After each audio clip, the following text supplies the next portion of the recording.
Hi guys, నేను మీ Prabhakar. Welcome to Telugu mystery. ఈ ఇల్లీగల్ రిలేషన్షిప్ ఎల్లలు దాటింది. నమ్మి పెళ్లి చేసుకుంటే అతనికి నరకం కనిపించింది. 2018లో ఈ సంఘటన జరిగింది. మనీష్ సిన్హా అనే యువకుడు ఆర్మీలో పనిచేస్తున్నాడు. దేశానికి సేవ చేయాలని, తనకంటూ ఒక గుర్తింపు తెచ్చుకోవాలని తహతహలాడే వ్యక్తి ఈ మనీష్. తన లక్ష్యం నెరవేర్చుకున్న తర్వాత పెళ్లి చేసుకోవాలని అనుకున్నాడు. అప్పుడు రాజేశ్వరి శ్రీవాత్సవ అనే అమ్మాయిని చూశాడు. చూడ్డానికి చాలా అందంగా ఉంది. అందువల్ల మొదటి చూపులోనే ప్రేమలో పడ్డాడు.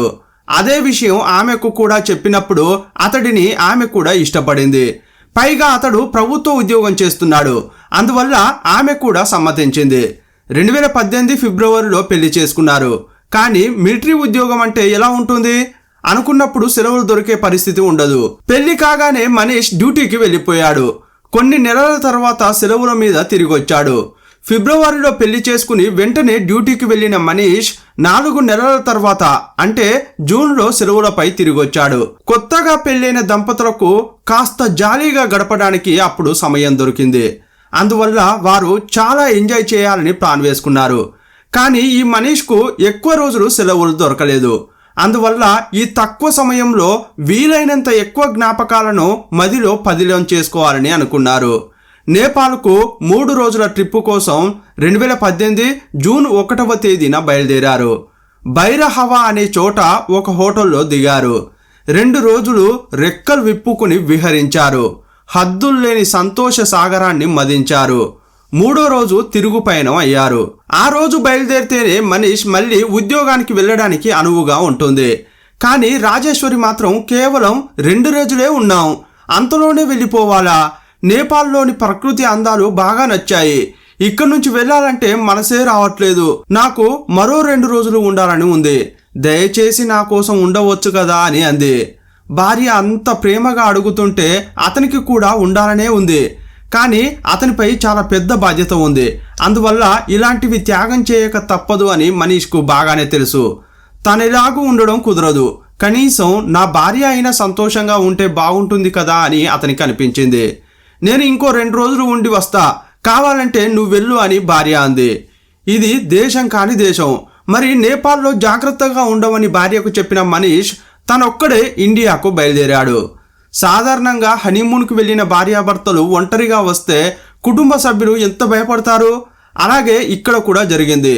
జంటగా వెళ్ళి ఒక్కడిగా వచ్చిన మనీష్ను అతని పేరెంట్స్ కోడలు ఎక్కడా అని అడిగారు. అతడు వారికి అంతా సర్ది చెప్పి డ్యూటీకి వెళ్ళిపోయాడు. ఆ తర్వాత కంటిన్యూగా భార్యతో ఫోన్లో టచ్లో ఉండేవాడు. ఒక్కదాని సేఫ్గానే ఉన్నావా, ఏమైనా భయంగా ఉందా అని మంచి చెడ్డలు అడిగి తెలుసుకునేవాడు. జూన్ 5వ తేదీ ఉదయం కూడా ఆమెతో ఫోన్లో మాట్లాడాడు. 6వ రోజు సాయంత్రం నేపాల్ నుంచి బయలుదేరాలి. సాయంత్రం కూడా మనీష్ కాల్ చేసి బయలుదేరావా అని అడగడానికి ట్రై చేశాడు. అప్పుడు ఫోన్ రింగ్ అవుతోంది. కానీ ఆమె అస్సలు ఫోన్ తీయట్లేదు. ఇక అప్పటి నుంచి ఆమె ఫోనే తీయలేదు. ఇంతకీ అతని భార్య రాజేశ్వరి శ్రీవాత్సవ ఎందుకు ఫోన్ తీయట్లేదు? పెళ్ళైన 4 నెలలకే ఆ భార్యాభర్తల మధ్య ఏం జరిగింది? భర్త గురించి ఏమైనా నిజం తెలిసి కోపం పెంచుకుని మాట్లాడలేదా? లేక ఆమెకు ఏమన్నా జరగరాంది జరిగిందా? లోకంలో ఇలా కూడా జరుగుతుందా అనే లెవెల్లో మతి భ్రమించే కేసు గురించి ఈ వీడియోలో చూద్దాం.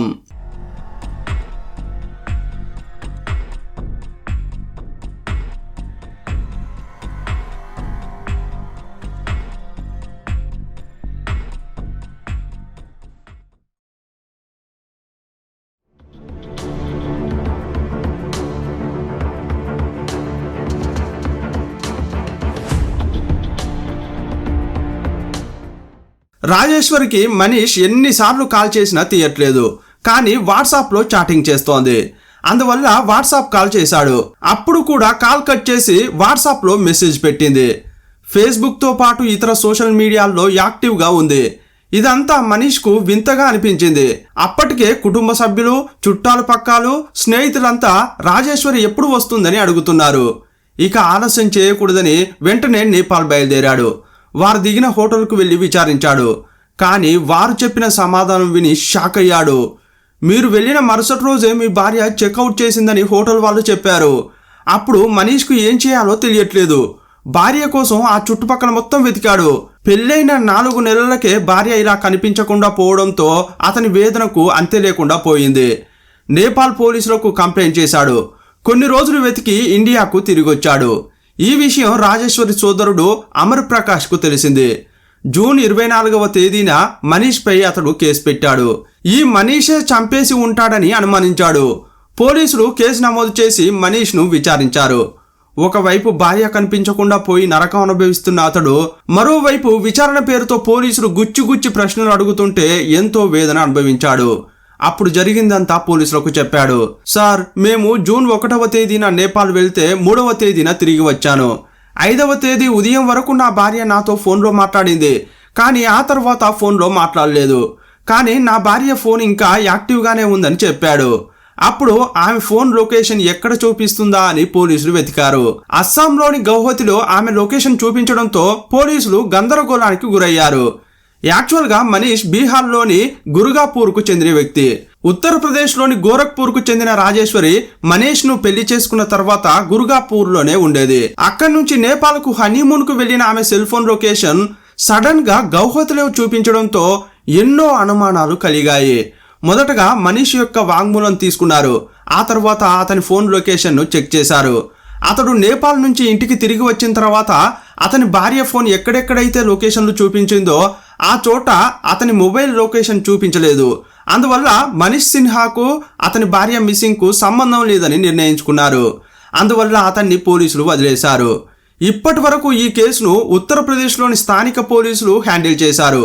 కానీ ఈ కేసు ఇండియా, నేపాల్ అని 2 దేశాల్లో జరుగుతున్నందువల్ల స్పెషల్ టాస్క్ ఫోర్స్ అంటే STF టేకాఫ్ చేసింది. అప్పుడు విచారణ వేగవంతం అయింది. జూన్ 1వ తేదీ నుంచి రాజేశ్వరి సెల్ ఫోన్ లొకేషన్ను ట్రాక్ చేయాలనుకున్నారు. కానీ సమస్య ఏంటంటే ఆమె వేరే దేశంలో ఉంది. ఆ దేశంలోకి వెళ్ళినప్పుడు ఫోన్ అక్కడి టవర్లకు లింక్ అవుతుంది. ఇప్పుడు ఆమె సెల్ ఫోన్ లొకేషన్ తెలుసుకోవాలంటే నేపాల్ ప్రభుత్వం అనుమతి కావాలి. చివరగా ఆమె ఫోన్ లొకేషన్ గౌహతిలో చూపించింది. ఆ లొకేషన్ కూడా ఇప్పుడు కట్ అయిపోయింది. లొకేషన్ నేపాల్లో ఉన్నంత వరకు ఆమె అన్ని సోషల్ మీడియాలో యాక్టివ్గా ఉండేది. కానీ లొకేషన్ భారతదేశానికి వచ్చిన వెంటనే సోషల్ మీడియాలో అన్ని కార్యకలాపాలు పూర్తిగా నిలిచిపోయాయి. అప్పుడు STF ఏమనుకుందంటే ఆమె సెల్ ఫోన్ రికార్డ్ నేపాల్లో ఎక్కడెక్కడ ఉందో తెలిస్తే వారు ఈ కేసును మరింత ముందుకు తీసుకువెళ్ళవచ్చని అనుకున్నారు. ఇదే సమయంలో చాలా ఆలస్యంగా నేపాల్ పోలీసుల నుంచి STFకు ఒక విషయం తెలిసింది. జూన్ 8న నేపాల్ పోఖారాలోని పర్వత ప్రాంతంలో లేడీ డెడ్ బాడీ దొరికింది. కానీ ఆ డెడ్ బాడీ గుర్తించలేని విధంగా ఉండింది. కాకపోతే ఆమె నేపాల్కు చెందిన లేడీ కాదని, భారతీయ మహిళలా అనిపిస్తోందని అక్కడి పోలీసులు గుర్తించారు. ఆ మహిళ శరీరంలో ఆల్కహాల్ ఉన్నట్లు కూడా తెలిసింది. వాళ్ళు ఏమనుకున్నారంటే బాగా తాగి ప్రమాదవశాత్తు పర్వతం నుండి పడి చనిపోయిందేమో అనుకున్నారు. ఆ విధంగానే అక్కడి పోలీసులు కేసును క్లోజ్ చేశారు. డెడ్ బాడీ ఫోటో తీసుకుని పోస్ట్ మార్టం చేశారు. మృతదేహం నుండి DNA నమూనాలు తీసుకున్న తర్వాత అంత్యక్రియలు జరిపించారు. ఆ తర్వాతే ఇండియా పోలీసులు నేపాల్ ప్రభుత్వాన్ని సంప్రదించడంతో ఈ విషయం తెలిసింది. అప్పుడు STFకు నేపాల్ పోలీసులు ఫోటోను పంపించారు. ఆ ఫోటో చూడగానే తను రాజేశ్వరి అనే విషయాన్ని గుర్తించారు. అంటే ఆమె నేపాల్లోని పోఖారాలో జూన్ 8వ తేదీన చనిపోయిందని తెలుసుకున్నారు. వెంటనే STF నేపాల్కు వెళ్ళింది. పర్వతం దగ్గరకు వెళ్ళి రాజేశ్వరి చనిపోయిన ప్రదేశాన్ని పరిశీలించారు. ఇదే సమయంలో ఆమె సెల్ ఫోన్ లొకేషన్ హిస్టరీని నేపాల్ ప్రభుత్వం ఇచ్చింది. ఆ రికార్డును చెక్ చేసినప్పుడు 4వ తేదీన ఆమె సెల్ ఫోన్ లొకేషన్ బైరహవా అనే పట్టణంలో ఉన్నట్లు చూపించింది. 5వ తేదీన బైరహవా నుండి పోఖారా అనే ప్రాంతానికి వెళ్ళింది. ఆ తర్వాత ఆమె సెల్ ఫోన్ లొకేషన్ భారతదేశానికి వచ్చి పలు చోట్ల తిరిగిందని కనుగొన్నారు. మొదటగా ఆమె సెల్ ఫోన్ రికార్డును క్షుణ్ణంగా పరిశీలించారు. అప్పుడు వారికి ఒక బ్రేక్ త్రూ లభించింది. ఆమె ఫోన్ నుంచి ఎవరెవరికి కాల్స్ వెళ్ళాయని పోలీసులు పరిశీలించారు. జూన్ 2వ తేదీన ఆమె తన భర్తతో నేపాల్లో ఉన్నప్పుడు వేరే నంబర్కు కాల్ చేసింది. ఆ నంబర్ ఇండియా నంబర్.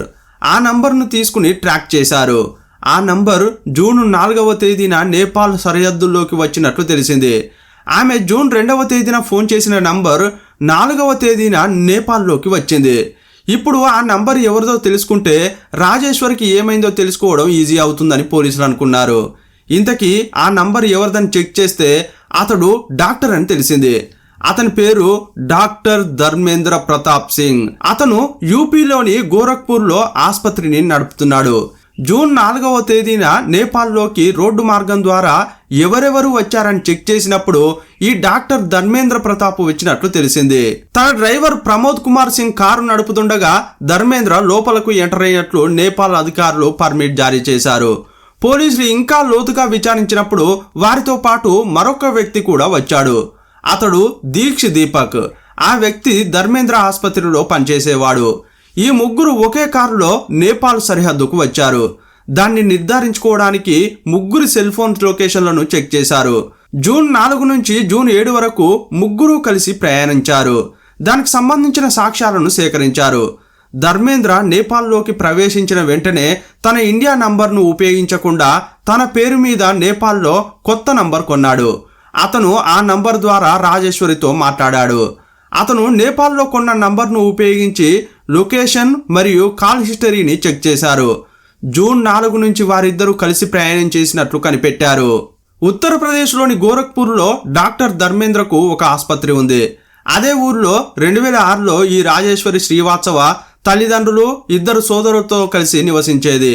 ఒకరోజు ఆమె తండ్రికి ఆరోగ్యం బాగాలేకపోతే వైద్యం కోసం ధర్మేంద్ర ఆసుపత్రికి తీసుకెళ్లారు. ధర్మేంద్ర అతనికి చికిత్స చేసి ప్రాణాలు కాపాడాడు.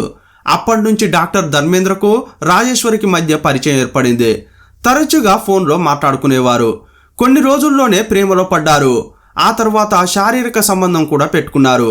కొన్నాళ్లకు అతన్ని పెళ్లి చేసుకోవాలని రాజేశ్వరి అనుకుంది. అప్పుడే ఈ రాజేశ్వరికి ఒక షాకింగ్ విషయం తెలిసింది. ఆల్రెడీ ఈ ధర్మేంద్రకు పెళ్లి అయిందని, ఇద్దరు పిల్లలు కూడా ఉన్నారని తెలిసింది. ఇన్నాళ్ళు ప్రేమ పేరుతో తనను మోసం చేశాడని గ్రహించింది. అప్పటి నుంచి అతనికి దూరంగా ఉండేది. కానీ ఈ డాక్టర్ మాత్రం ఒకవైపు భార్యను, ఇంకోవైపు రాజేశ్వరిని వదిలిపెట్టడానికి సిద్ధంగా లేడు. అందువల్ల రాజేశ్వరి వెంటబడి నేను నిన్ను నిజంగా ప్రేమిస్తున్నాను అని చెప్పి ఆమె మనసు మార్చాడు. ఒక దశలో రాజేశ్వరి మనసు కరిగిపోయింది. అతడు నిజంగానే ప్రేమిస్తున్నాడని భావించింది. అందువల్ల 2011లో ఎవరికీ తెలియకుండా గుడిలో పెళ్లి చేసుకున్నారు. పెళ్ళైన తర్వాత ప్రత్యేకంగా ఒక ఇల్లు కొని అందులో రాజేశ్వరితో ఉండేవాడు. మొదట్లో ఇదంతా అతని భార్య ఉషకు తెలియదు. కొన్నేళ్లు గడిచిన తర్వాత ఉషకు నిజం తెలిసింది. అప్పుడు ఆ ఇంట్లో ప్రళయమే వచ్చింది. అప్పటి నుంచి భార్యాభర్తల మధ్య నిత్యం గొడవలు జరిగేవి. ఇదే సమయంలో అతని రెండో భార్య రాజేశ్వరి గర్భవతి అని తెలిసింది. రెండో భార్య ద్వారా పుట్టబోయే బిడ్డ కూడా కావాలని ధర్మేంద్ర అనుకున్నాడు. కానీ దురదృష్టవశాత్తు బిడ్డ పుట్టగానే చనిపోయింది. ఇదే సమయంలో ధర్మేంద్ర భార్య నా భర్త నన్ను మోసం చేశాడని పోలీస్ స్టేషన్ గడప తొక్కింది. బంధువులు, చుట్టాలు, పక్కాలు అతన్ని చాలా తిట్టారు. అందువల్ల కొంచెంగా అతని మనసు మారింది. అదే సమయంలో రాజేశ్వరిపై ఆకర్షణ కూడా తగ్గింది. ప్రస్తుత సమస్య నుంచి బయటపడాలంటే తన భార్యతోనే ఉండాలని అనుకున్నాడు. అప్పటి నుంచి నెమ్మదిగా రాజేశ్వరిని వదిలించుకోవడానికి ప్రయత్నించేవాడు. కానీ ఆమె అంత తేలికగా వదిలే వ్యక్తి కాదు. నువ్వు నన్ను వదిలించుకోవాలని చూస్తే నీకు పెద్ద సమస్య అవుతా అని బెదిరించింది. అందువల్ల ప్రతి నెల రాజేశ్వరికి డబ్బు ఇస్తూనే ఇంకోవైపు భార్యతో ధర్మేంద్ర అడ్జస్ట్ అయ్యాడు. ఇదే సమయంలో మనీష్ను రాజేశ్వరి కలిసింది. అతనితో ప్రేమలో పడింది. 2018 ఫిబ్రవరిలో పెళ్లి చేసుకున్నారు కూడా. పెళ్లి చేసుకున్న తర్వాత తన భర్తతో కలిసి గోరఖ్పూర్ నుండి బీహార్కు వెళ్ళింది. ఇంకో పెళ్లి చేసుకుని రాజేశ్వరి వెళ్ళిపోవడంతో నా సమస్య తీరిందని డాక్టర్ అనుకున్నాడు. కానీ సరిగ్గా అప్పుడే ఈ రాజేశ్వరి తన నిజ స్వరూపాన్ని చూపించింది. ఆమె రెండో పెళ్లి చేసుకున్న తర్వాత కూడా ధర్మేంద్రను వేధించేది. నువ్వు నేను అడిగినంత డబ్బు ఇవ్వాలి, అంతేకాదు గోరఖ్పూర్లో నాకని కొన్న ఇల్లు నీ పేరు మీద ఉంది, ఆ ఇంటిని నా పేరు మీదకు రాసివ్వాలని డిమాండ్ చేసింది. నువ్వు అది చేయకపోతే మనిద్దరం సన్నిహితంగా ఉన్నప్పుడు తీసిన ఫోటోలను బట్ట బయలు చేస్తా, అప్పుడు డాక్టర్గా నీ పేరు చెడిపోతుందని బ్లాక్మెయిల్ చేసేది. అతను కూడా భయపడిపోయి ప్రతి నెల డబ్బులు ఇస్తూనే ఉండేవాడు. ఆర్మీలో పనిచేస్తూ భార్యకు దూరంగా ఉండే మనీష్కు రాజేశ్వరి లీలలు ఏమీ తెలియవు. ధర్మేంద్రను బెదిరించి డబ్బు వసూలు చేస్తుంటే అతడు విసిగిపోయాడు. ముఖ్యంగా కోట్లలో విలువైన ఇంటిని తన పేరు మీద రాయమని డిమాండ్ చేసినప్పుడు ఆమెను చంపితేనే తన జీవితంలో శాంతి ఉంటుందని అనుకున్నాడు. ఇదే సమయంలో 2018 జూన్ 2వ తేదీన డాక్టర్ను డబ్బు అడుగుతూ కాల్ చేసింది. నువ్వు ఎక్కడున్నావు అని అడిగితే మనీష్తోనే నేపాల్కు వచ్చానని చెప్పింది. అప్పుడే అతడు పక్కా ప్లాన్ వేశాడు. ఆమెను భారత్లో చంపితే చిక్కుల్లో పడతాను, కానీ నేపాల్కు వెళ్లి చంపితే పని సులభంగా పూర్తవుతుందని అనుకున్నాడు. అందువల్ల నేను కూడా నేపాల్ వస్తాను, నువ్వు మాత్రం తిరిగి వెళ్ళకు, నీ భర్తకు ఏదో ఒకటి చెప్పి అక్కడే ఉన్నావనుకో, నీకు చాలా డబ్బులు ఇస్తానని చెప్పాడు. మనీష్ వెళ్ళిపోయాక జూన్ 4వ తేదీన మరో ఇద్దరిని తీసుకుని ఈ డాక్టర్ నేపాల్ వెళ్ళాడు. ఈ కేసులో డ్రైవర్ను, ఆసుపత్రిలో పనిచేసే దీపక్ను అరెస్ట్ చేసి ప్రశ్నించినప్పుడు అసలేం జరిగిందో వారు మొత్తం చెప్పారు. వారు ఇచ్చిన వాంగ్మూలం ఆధారంగా డాక్టర్ ధర్మేంద్రను అరెస్ట్ చేసి విచారించినప్పుడు రాజేశ్వర్కి ఏం జరిగిందో వెలుగులోకి వచ్చింది. ఈ డాక్టర్ మొదట బైరహవాకు వెళ్లి రాజేశ్వర్ని హోటల్ నుంచి చెక్అవుట్ చేయించాడు. తర్వాత ఆమెను పోఖారా అనే ప్రదేశానికి తీసుకువెళ్లాడు. 2-3 రోజులు నేపాల్ అంతా సరదాగా తిరిగారు. 6వ తేదీ రాత్రి గదికి తిరిగి వచ్చినప్పుడు ఈ ముగ్గురు వ్యక్తులు కలిసి ఆమెకు బాగా తాగించారు. స్పృహ కోల్పోయిన తర్వాత పోఖారాలోని ఒక కొండ ప్రాంతానికి తీసుకెళ్లి కిందకు తోసేశారు. కానీ ఆమెను తోసే ముందు పోలీసులు గుర్తించకూడదని అనుకున్నారు. అందువల్ల సెల్ ఫోన్ను తీసుకున్నారు. ఎలాంటి గుర్తింపు కార్డులు ఉండకుండా చూసుకున్నారు. కేవలం ఆమె శరీరంపై దుస్తులు మాత్రమే ఉన్నాయి.